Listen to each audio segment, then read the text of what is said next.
Hello प्यारे विद्यार्थी। इस वीडियो में कक्षा 8वीं का भाषा भारती 8 ग्रेड अभ्यास पुस्तिका जो कि आपका नई बुक है, तो इसमें अरे याचक और दाता क्या है? याचक और दाता बहुविकल्पीय प्रश्न। पहला प्रश्न, पाठ के अनुसार प्रतिदिन मंदिर के द्वार पर फूल कौन बेचता था या थी?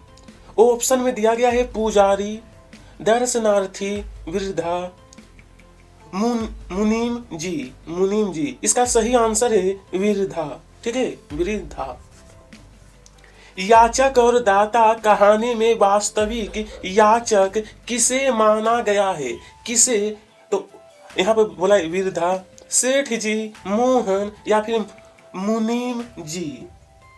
इसका सही उत्तर होगा बी वाला, सेठ जी को वास्तविक याचक माना गया है। ठीक है, इस कहानी में। तीसरा प्रश्न, होश में आने के बाद मोहन की स्थिति क्यों बिगड़ने लगी थी? क्यों? तो यहाँ पर पहला ऑप्शन है डॉक्टर ना मिलने के कारण, सेठ जी को ना देखकर, वृद्धा माँ को ना देखकर, दवा ना मिलने के कारण। सी वाला है वृद्धा माँ को ना देखकर। ठीक है, मोहन की स्थिति क्या हो रही थी? बिगड़ने लगी। नंबर 4, मोहन के पूर्ण स्वस्थ होने में कौन सी बात प्रमुख थी? बोला कौन सी बात? दवाइयाँ, डॉक्टर, धन दौलत या फिर ममता। जब आप लोग इस कहानी को पढ़िएगा ना, तो इसमें आपको ममता सबसे प्रमुख बात थी। ममता में ता जो लगा हुआ है ना, ता के स्थान पर त्व प्रत्यय लगने से नया शब्द बनेगा।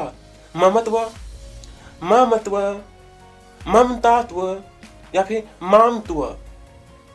बी वाला बिल्कुल सही है, ममत्व, मामत्व। ठीक है, चलिए विद्यार्थी, अब हमारा प्रश्न है रिक्त स्थान, जो कि प्रश्न नंबर 6 से लेकर 10 तक आपका रिक्त स्थान वाला प्रश्न होता है।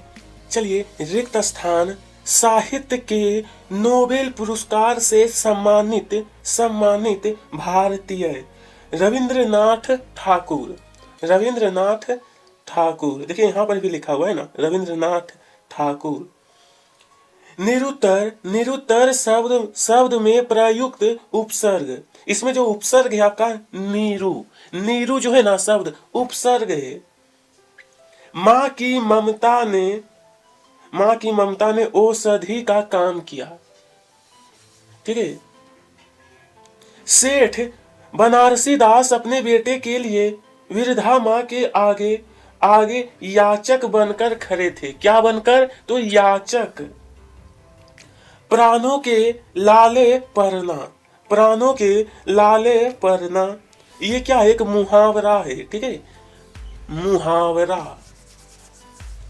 चलिए, अब है अति लघुत्तरीय प्रश्न 11, मेरा बच्चा बहुत बीमार है। वाक्य में उद्धरण चिन्ह लगाकर फिर से लिखिए। कौन सा चिन्ह? तो उद्धरण चिन्ह। उद्धरण चिन्ह इस प्रकार का चिन्ह को कहते हैं, मेरा बच्चा बहुत बीमार है, ये दोनों तरफ से इस प्रकार से चिन्ह जब लगता है ना, उसी को कहते हैं उद्धरण चिन्ह। वृद्धा माँ पैसा की बचत क्यों करने लगी? तो देखिए, वृद्धा माँ मोहन के सुखद भविष्य के लिए उसे अच्छा खिलौने पहनाने और प्रसन्न देखने के लिए पैसों की बचत करने लगी। ठीक है, पहनाने का मतलब है कि अच्छे अच्छे कपड़े। ठीक है, अच्छा खिलौना, और यहाँ पर चाहे तो लिख दीजिएगा, अच्छा रहेगा। पहनने की जगह लिखना अच्छा कपड़ा, अच्छा रहेगा। ठीक है, अच्छा कपड़ा। इससे क्या होगा ना, समझने में आपको आसानी होगा। विद्यार्थी, वृद्धा माँ को किस बात की आशंका थी? किस बात की? वृद्धा माँ को हांडी में अधिक धन हो जाने के कारण चोरी हो जाने की आशंका थी। ठीक है, इसी बात की उन्हें आशंका थी। मोहन सेठ जी का पुत्र इस बात का पता कैसे चला कि मोहन सेठ जी का पुत्र है? बालक की जांघ पर लाल रंग के निशान को देखकर पता चला कि मोहन जो है ना, मोहन वो क्या है, सेठ जी का पुत्र है। ठीक है, चलिए 15 नंबर, सेठ जी के हाथ पांव फूलने लगे। वाक्य में रेखांकित वाक्यांश का अर्थ क्या है? ये जो रेखांकित किया गया वाक्य है, इसका अर्थ हो सेठ जी के हाथ पांव फूलने लगे। वाक्य में रेखांकित वाक्यांश का अर्थ है घबरा जाना। सेठ जी अपने बीमार बच्चे को देखकर घबरा गए थे। ठीक है, 16 नंबर में कहा है इन शब्दों की वर्तनी शुद्ध करके लिखिए। जैसा कि बोला है इन शब्दों की वर्तनी शुद्ध करके लिखिए, यानी कि ये जो शब्द आपका दिया ये शुद्ध रूप नहीं है, इसको शुद्ध करके लिखना है। जी विषा देखिए इस प्रकार से होता है। ठीक है, ये आपका देखिए वात्सल्य, ये आपका शुद्ध रूप है। दर्शनार्थियों और ये आपका सहानुभूति। ठीक है, 4 शब्द आपको दिया गया है। अब यह तुम्हारा बच्चा है, इसलिए इसे प्राण देकर भी बचाओगे। दूसरे के बच्चे की जान नहीं होती। चलिए इस प्रश्न का उत्तर, हाँ, यह कथन किसने किससे कहा और क्यों?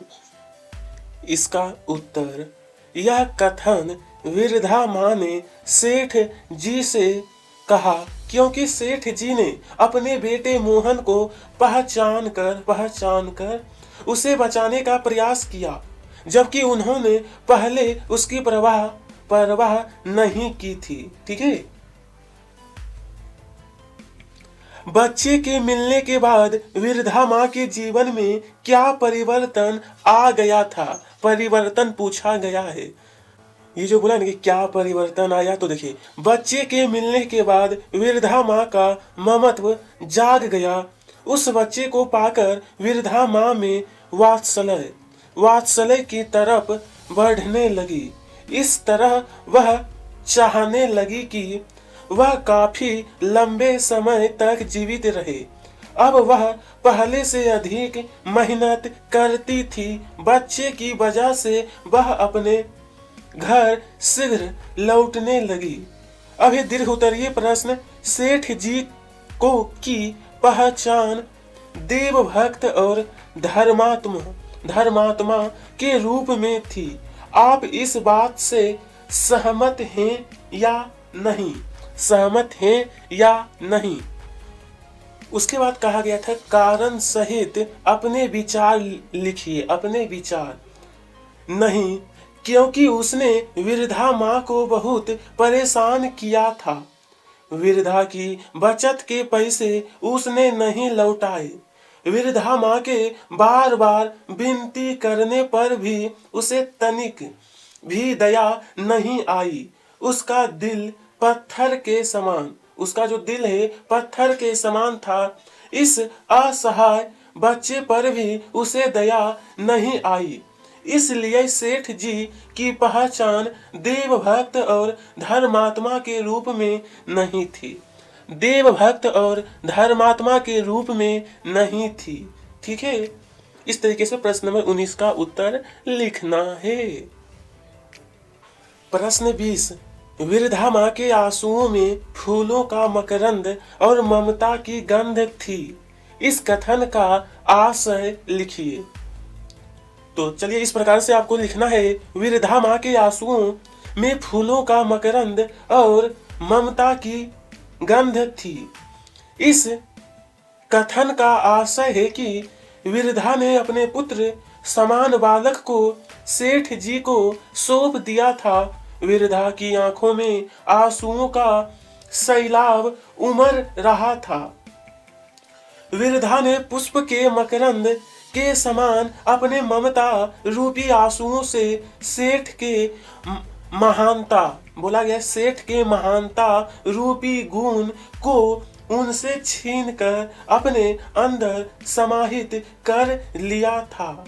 ठीक है, इस तरीके से आपको उत्तर लिखना है। तो विद्यार्थी, कमेंट में आपको बताना है कि अगला कौन सा पाठ आपको चाहिए। वीडियो पसंद आई हो तो वीडियो को लाइक करिएगा और चैनल को सब्सक्राइब। आप सभी को तहे दिल से धन्यवाद।